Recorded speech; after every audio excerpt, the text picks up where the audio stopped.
Senator Clark, you don't recognize this. You haven't been here, so I understand why you wouldn't understand this. But the rest of the committee, this is the exact amendment that I've been bringing for 2 years now.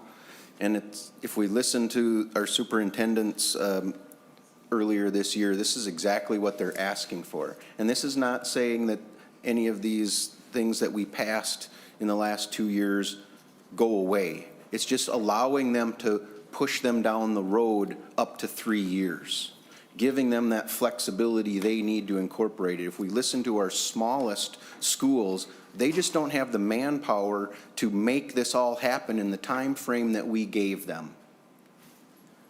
Adopting this amendment is the answer to what they were asking for. And again, this is what they know is coming. We can talk about a fear of what might happen from the federal government. Those are things we have to continue to watch and see what it's going to be.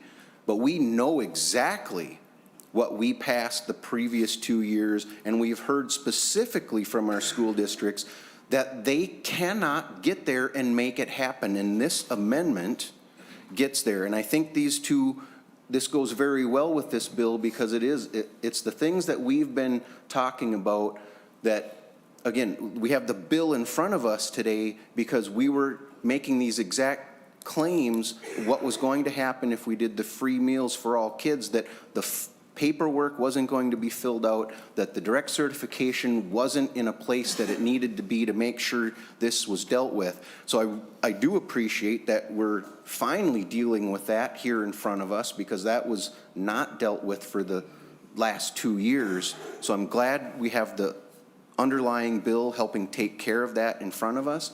But this is another piece with this amendment that our school districts are asking for to help them make it through these next couple years. Again, we're not saying that they won't eventually get there and do these things. It's just giving them the time that they need to incorporate it into their curriculums or into their schools.